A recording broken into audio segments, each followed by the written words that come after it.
Kasus sengketa konsumen kembali mencuat ke publik.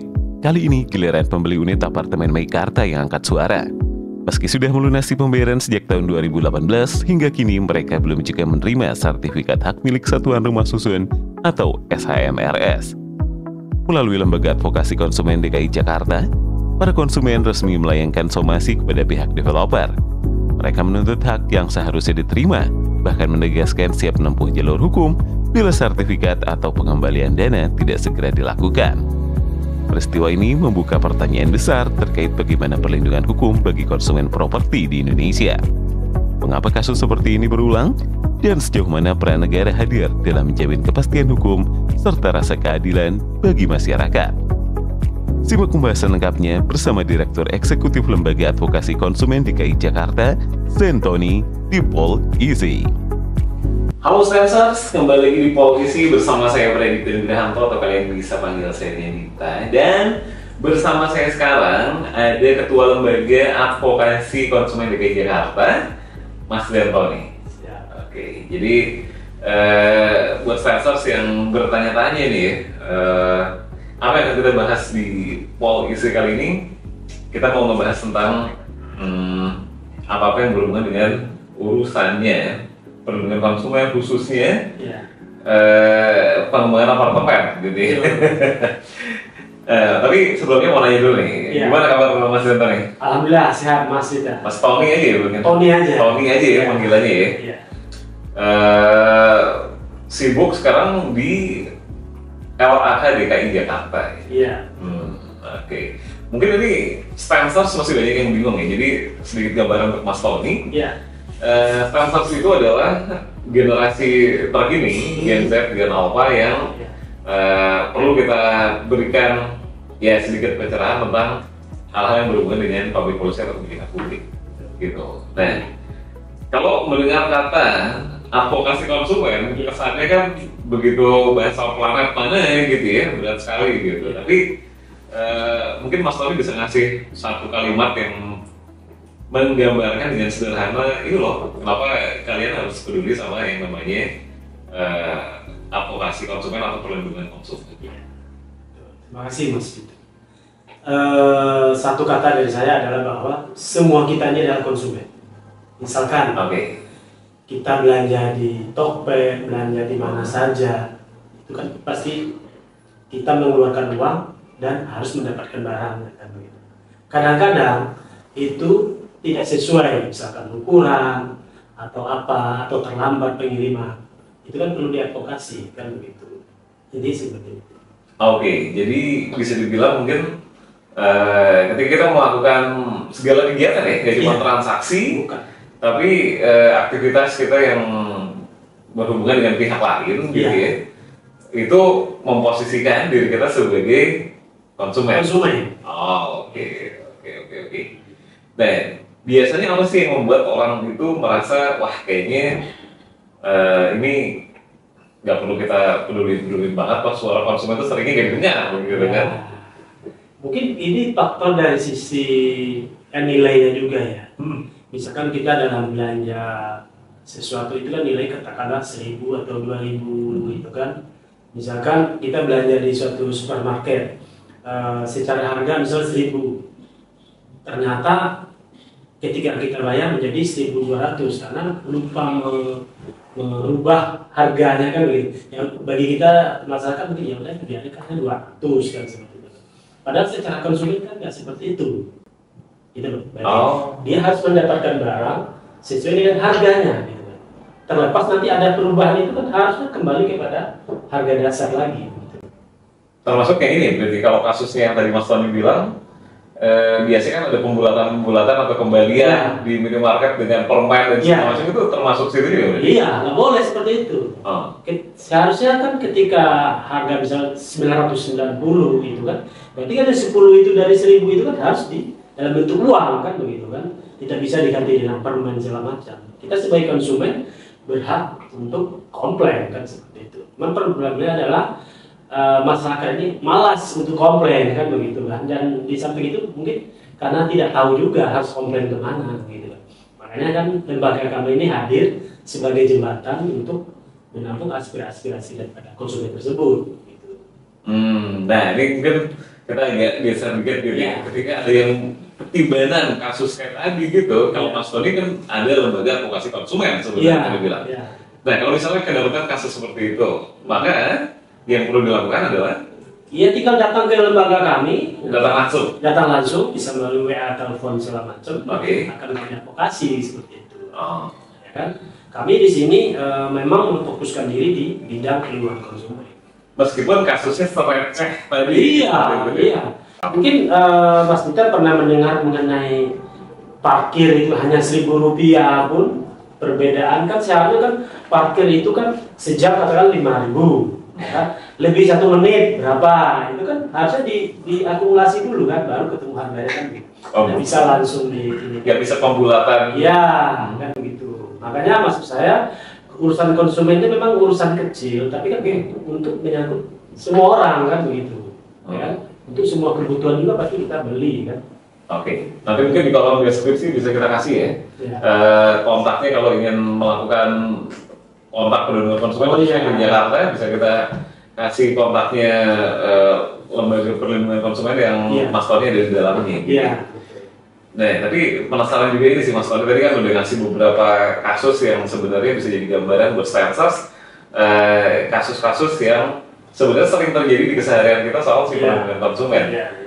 Tapi dari perjalanan Mas Tony di ranah perlindungan konsumen ini berarti udah tahun keberapa? Saya sejak tahun 2020-an, sekitar 5 tahun. Tahun kelima ya? Tahun kelima. Apa sih kasus yang paling banyak ditangani sama Mas Tony? Dan ada nggak kasus yang paling unik dari kasus yang pernah dikenal? Mungkin kalau saya lebih cenderung bilang viral ya. Waktu itu saya pernah menangani namanya Kapling Kampung Kurma ya. Ya kan itu investasi dalam bentuk uang, kita dapat kapling tanah dan ada hadiahnya pohon kurma. Gitu. Jadi itu buat Stensers yang bingung gitu ya, pasti beritanya masih ada ya? Masih bisa di-googling, bisa diakses, gitu kan? Itu nilainya cukup fantastis ya, sekitar 330 miliar zaman itu kan. Sehingga korbannya konsumennya sangat banyak sekali gitu kan. Mulai dari masyarakat biasa sampai orang pendidikannya tinggi pun ada juga yang kena juga seperti itu. Karena waktu itu ada embel-embel atau pemasarannya melalui ada salah satu figur, ya tokoh kita bilang seperti itu. Makanya banyak untuk menarik minat konsumen untuk membeli kapling kampung rumah tersebut. Itu berarti kapling itu tanah tanpa rumah ya? Tanpa rumah. Jadi kapling nanti dikasih pohon, ada juga bibit lele dikasih nanti seperti itu sebagai bonus kan begitu. Di mana di kaplingnya itu? Iya, nanti sama perusahaan akan dikelola, ya kan, nanti akan dibagi keuntungan. Kan, jadi bukan untuk ditinggali? Bukan. Ibaratnya beli lahan tapi yang mengelola ada pihak ketiga. Ya, betul. Jadi dari situ dapat keuntungan ya kan, akan dibagi atau di-set tiap bulannya kan. Nah, terus menjadi penipuan ya karena? Ya karena sampai hari ini kaplingnya nggak ada. Surat-suratnya nggak ada juga. Gitu. Makanya waktu itu saya mengajukan namanya penundaan kewajiban pembayar hutang, semacam restrukturisasi lah kan. Gitu. Untuk mereka yang sudah membeli agar uang itu dikembalikan. Nah, cuma dalam perjalanannya tidak sampai terjadi kesepakatan dan akhirnya sama pengadilan diputus pilot dalam artian tidak mampu untuk menyelesaikan permasalahannya lagi gitu. Dan asetnya itu harus disita dan dijual dan dibagi ke seluruh konsumen atau pembeli kapling kan. Persoalannya juga adalah bahwa itu tidak bisa dilakukan karena aset itu bukan atas nama perusahaan, tetapi masih atas nama penjual sebelumnya, gitu. Belum dibalik nama maksudnya. Nah, makanya kan di sini konsumen harus hati-hati. Kita bertransaksi dengan siapa, kita ngasih uang ke siapa, harus jelas, harus sama subjek objeknya harus jelas. Jangan sampai, karena di dalam hukum itu nanti ketika misalnya saya beli sesuatu barang, ternyata saya transfer ke si B, saya beli ke si A, itu nggak bisa seperti itu. Harus konsisten kalau dengan A ya A, dengan B dengan B. Karena ketika kita beli di A tapi bayar ke B itu tidak mendapat perlindungan hukum. Itu yang stressing pointnya di situ mas. Jangan sampai kita salah gitu kan. Iya, iya, iya. Dan buntut dari kasus lahan tadi gimana mas? Ya sampai sekarang asetnya belum tidak bisa disita. Ya makanya masih menggantung sampai hari ini. Oh. Nah itu dari sisi perdatanya. Dari sisi pidananya sudah ditetapkan tersangka ya para direktur segala macam, tapi belum disidang-sidangkan juga sampai hari ini. Gitu. Tapi paling nggak konsumennya udah punya ini ya, oh ini udah sampai masuk ke. Oh sudah. Walaupun mereka belum mendapatkan kompensasi. Iya. Okay. Kalau secara hukum prosesnya udah jalan semua, walaupun belum dapat pengembaliannya kan begitu. Iya. Oke. Tapi kalau cerita yang berhasil nih dari konsumen kembali mendapatkan haknya, kalau tadi kan masih menggantung. Oh iya. Ada nggak mas tadi yang? Ada. Beberapa misalkan populernya gitu. Kan kalau saya sih lebih banyak nanganin ini ya apartemen dan asuransi juga ada.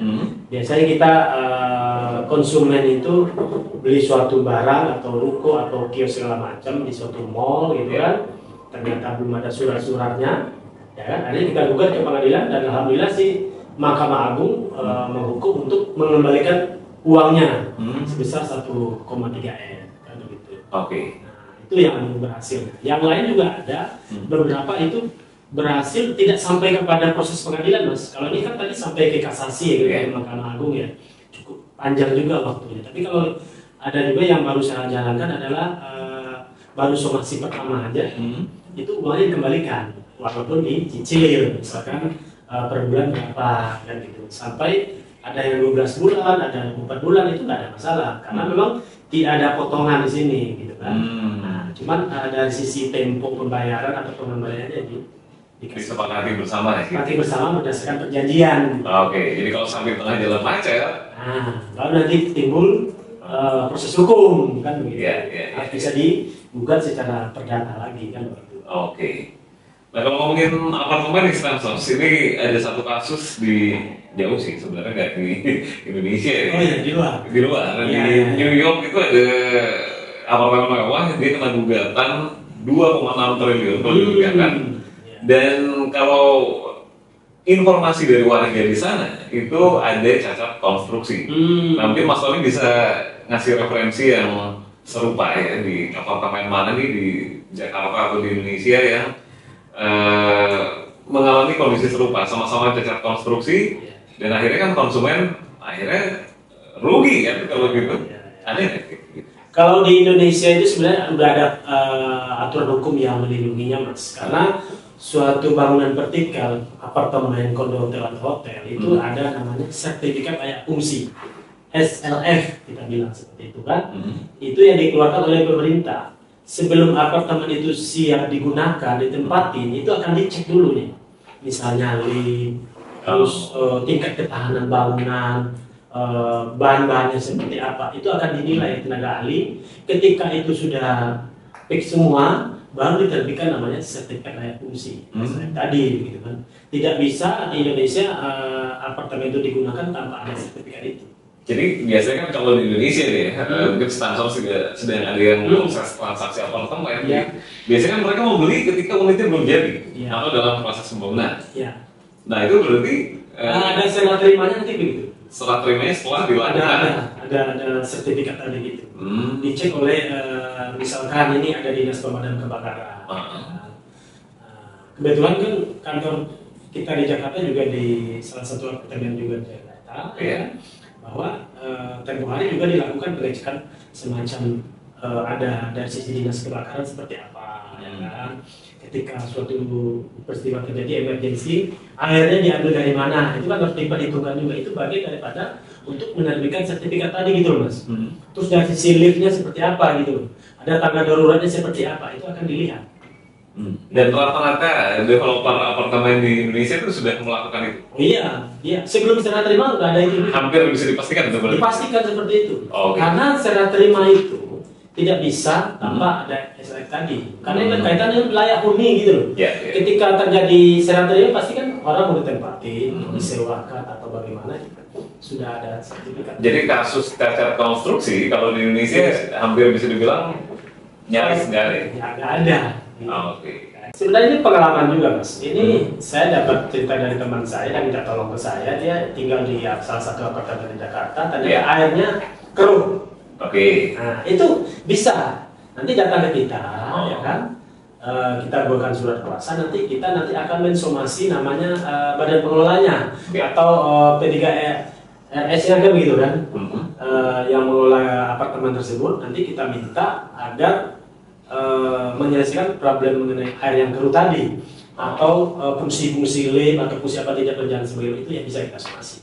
Tinggal datang dari tempat kita aja gitu. Iya. Tapi tentu saja kalau mungkin ada stansaf yang tanya, wah saya apartemennya adanya nggak di Jakarta tapi di Padang, kenapa masalahnya Mas Poli? Oh iya, bisa aja kita seluruh Indonesia. Oke. Seluruh Indonesia. Tapi tinggal cari lembaganya yang ada di Padang. Oh enggak mesti. Atau kita wilayah kerja kita seluruh Indonesia. Bahkan saya ada nanganin apartemen juga di Jogja ya. Oke. Ada pun tempat persidangannya di Pengadilan Negeri Semarang. Gitu. Di Surabaya, di Bandung kita juga ada klien kita. Oke. Nah ini pertanyaan berikutnya nih, biasanya dari sponsor adalah apakah kalau terjadi kasus konsumen yang dirugikan seperti tadi contoh temannya Mas Tony, airnya nggak bersih, gitu ya? Itu apakah dia dapat kompensasi apa nih? Dari mana kompensasi datangnya dari? Kalau kita sih lebih kepada penyelesaiannya. Jadi kalau airnya keruh, itu masalahnya apa kan? Oke. Yang penting kita dapatkan airnya bersih kembali. Betul. Tidak sampai kepada minta ganti rugi kan? Karena memang di sini kan yang dicari adalah win-win solutionnya kan. Oke. Bukan memperpanjang permasalahan kan? Karena kalau toh prinsip di dalam hukum khususnya advokat itu ya, misalkan kedua belah pihak telah sepakat, ya udah kita sebagai lawyer atau advokat ya udah kita ikutin kesepakatan mereka tersebut. Kita tidak boleh jangan bu, tidak boleh seperti itu. Tidak bisa juga seperti itu. Karena prinsipnya kalau para pihak sudah sepakat, misalkan berdamai ya udah kita harus mensupport itu. Gak bisa diakal-akalin bahwa ini bisa dapat keuntungan nih kalau kita nanti nggak disebutkan ini nggak bisa ya. Karena kalau udah kesepakatan kita tinggal mengaminkan saja gitu loh. Ya.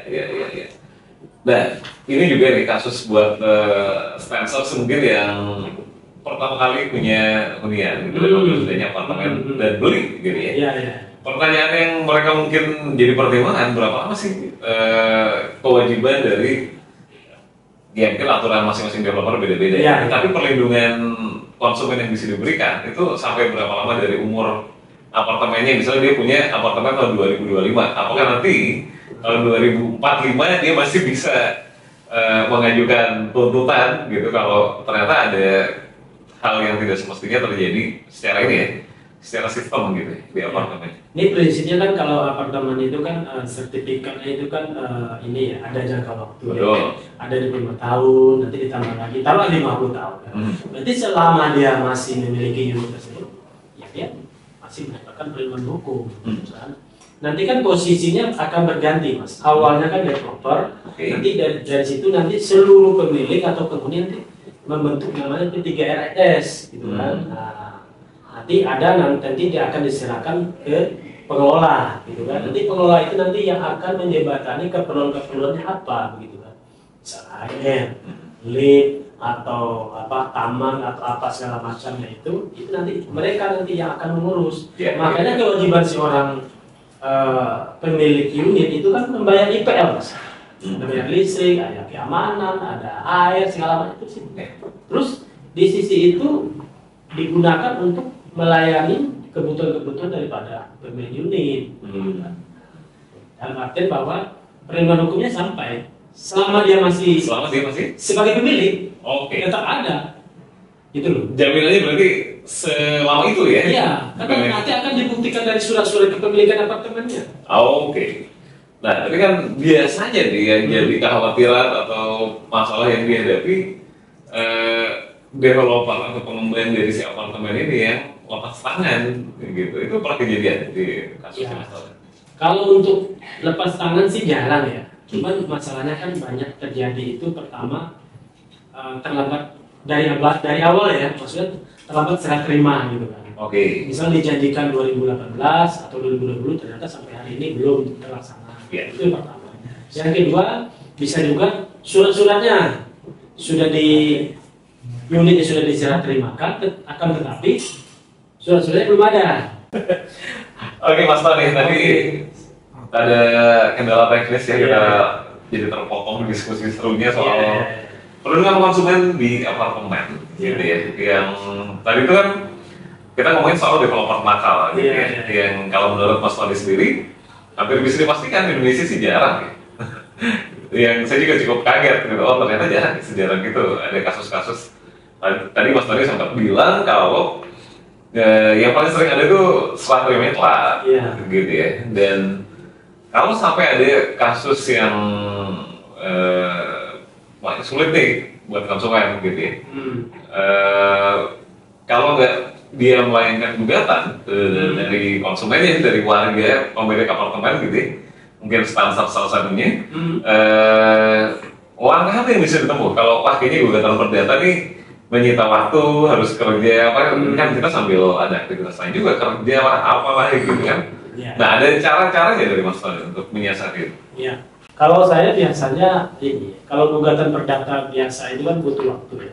Pertama tingkat pengadilan negeri itu sekitar 6 bulan ya. Dari gugatan juga? Iya, terus nanti banding, ada kasasi, ada PK, itu memakan waktu sekitar 3 tahun lebih lah, kata seperti itu ya. Lama ya, hukum ya kan. Cuman saya kan selain advokat, saya juga kurator ya. Saya biasa ngurusin perusahaan-perusahaan yang pilot segala macam, itu biasa saya treatmentnya saya lakukan, saya ajukan gugatan namanya penundaan kewajiban pembayaran hutang atau PKPU gitu kan. Kenapa saya tempuh itu? Pertama dari sisi jangka waktu. Itu 20 hari udah ada keputusan. 20 hari? 20 hari udah ada keputusan. Untuk PKPU ya. Nah, nanti dari situ tujuannya adalah bagaimana permasalahan antara developer dengan konsumen ini bisa selesai dengan cara melakukan restrukturisasi hutang-hutangnya kan gitu. Misalkan serah terimanya taruhlah 2025 harusnya ya gitu. Ternyata udah 2026 tidak, akhirnya di restart, nanti dimundurin dulu, oh nggak bisa 2005 nih, 2007 aja deh kan gitu. Nanti disepakati, dibikin perjanjiannya kan gitu. Ya nanti ada kekuatan hukum dan itu disahkan oleh pengadilan gitu loh. Nanti ketika developer ini tidak melaksanakan perjanjian tersebut, dia bisa diputus filing, ya kan? Karena salah satu perusahaan itu dia sangat takut kepalitan. Karena kalau pilot berarti dia kan tidak berwenang lagi untuk mengurus perusahaan tersebut demi hukum kan seperti itu. Nah, makanya kan mereka jaga betul jangan sampai terjadi kepalitan gitu kan. Makanya akan dilakukan restrukturisasi tadi gitu kan. Awalnya 2005 jadi 2027 gitu. Ada sekitar 2 tahun. Itu tidak melewati proses persidangan berarti ya? Persidangan juga. Tapi jangka waktunya lebih cepat. 20 hari. Nanti kan proses persidangan ada keputusan. Nanti dalam keputusan itu nanti ada namanya PKPU sementara atau penundaan kewajiban pembayaran hutang sementara, itu dalam jangka waktu 45 hari. Biasa dalam 45 hari ini seorang developer itu mengajukan proposal perdamaian, nanti akan disepakati timingnya kapan segala macam, itu akan disahkan oleh pihak pengadilan. Itu lebih cepat. Kalau saya lebih cenderung seperti itu gitu loh Mas. Iya. Jangan daripada tadi ya. Kayak makan waktu tahunan lama sekali. Tahunan. Iya. Nah, ini mungkin sekarang segala yang bertanya-tanya nih Mas Tony. Kalau kita ngomongin perlindungan hukum pasti pada penasaran juga undang-undangnya gitu. Kalau ini kan kaitannya apartemen, selain tadi masalah teknis konstruksi dan semacamnya gitu. Pengawasan kualitas bangunan sama fasilitas itu sebenarnya ada nggak sih payung undang-undangnya? Ya, ada undang-undang mengenai bangunan gedung. Gitu. Kan setiap gedung vertikal itu kan ada undang-undang bangunan gedung itu yang menentukan layak atau tidaknya bangunan itu digunakan kan begitu. Nanti seluruh fungsi itu akan dicek, begitu Mas. Seperti tadi di awal disampaikan bahwa airnya berfungsi ketika terjadi kebakaran atau gempa. Nah itu nanti akan dicek semua. Gitu. Maka diterbitkanlah sertifikat yang tadi kita bilang. Iya. Itu fungsinya. Dan di sini kita sebagai konsumen juga harus menuntut kepada pihak developer agar sertifikat itu betul-betul ada gitu. Nah, kalau gitu ini nih Mas Tony, mungkin Stansars juga mengalami ini ya, pertanyaan berikutnya adalah kalau tadi Mas Tony bilang konsumennya juga harus aktif mencari tahu. Iya. Kalau gitu ini dong, lagi-lagi konsumen yang memang harus proaktif atau memang ada payung yang bisa, ya kan sedia payung sebelum hujan nih. Ya. Di Indonesia kan sebenarnya udah ada undang-undangnya ya. Undang-undang nomor 8 tahun 99 tentang perlindungan konsumen. Oke. Di pasal 4 itu sudah disebutkan bahwa konsumen itu berhak apa. Misalkan satu, kita beli barang itu ya sesuai dengan harganya, sesuai dengan iklan, sesuai dengan promosi, ada jaminan after sales-nya seperti apa, kan ada di situ kan gitu. Makanya kan maksud cerdas di sini itu bukan nggak mesti harus ke lembaga pemerintah, karena memang di Undang-Undang Perlindungan Konsumen itu ada namanya Lembaga Perlindungan Konsumen Swadaya Masyarakat. Makanya lembaga kita ini merupakan bagian daripada itu. Ya, nanti konsumen itu tinggal lapor kepada kita, nanti kita yang akan advokasi gitu kan. Jadi kita sebagai lembaga itu nanti juga akan membuat pelaporan kepada Dinas Perdagangan gitu, tentang apa-apa yang sudah kita lakukan. Gitu. Jadi kalau bisa disimpulkan ya, ketika mau melakukan transaksi apartemen gitu, ya itu ya tadi proaktif cari tahu tentang legalitasnya dulu. Dan kalau misalnya sampai kecolongan jangan ragu untuk ya minta bantuan kepada lembaga kami kan. Oke. Ingat ya, ada di kolom deskripsi nanti kita cantumkan. Dan Mas Tony bisa ngasih garansi tanda kutip gitu ya. Kalau semua kasus, apalagi yang terkait dengan apartemen, Stansars mengalami itu, mau dimanapun lokasinya, harga berapapun apartemennya, itu bisa mendapatkan bantuan. Dan itu kita berikan secara cuma-cuma ya.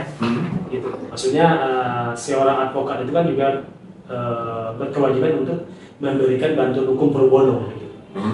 Gitu. Kalau bahasa kita sih inilah free of charge lah kan seperti itu kan. Gitu. Ya nanti kami ini kan dipantau juga oleh Dinas Perdagangan. Iya. Oke. Itu ya Stansars. Jadi seharusnya mudah-mudahan jadi pencerahan ya. Kalau selama ini kalau suka tani kan bilangnya bayar ya. Sudah bisa dibilang kalau sampai tadi ini free of charge alias gratis. Oke, Mas Tony, menarik banget obrolannya. Nanti kita bakal ngobrolin sesuatu yang lain di episode berikutnya ya. Soal apartemen yang belakangan lagi rame. Tapi kita simpan aja buat episode berikutnya. Terima kasih dari insight-insightnya soal perlindungan konsumen, kasus-kasus apartemen yang ada di Indonesia seru-seru banget. Dan pastinya kalau sampai ada masalah, ya cek link di deskripsi, nanti bakal dapat bantuan dari lembaga di mana Mas Tony ada di dalamnya. Gitu. Dan kalau mau colek-colek soal kasus hukum sama Mas Tony bisa yang mana nih? Ya bisa di IG kita juga ada. Di mana itu? Zentoni Lawyer. Zentoni Lawyer. Ya. Oke. Di Facebook juga ada sama Zentoni Lawyer juga.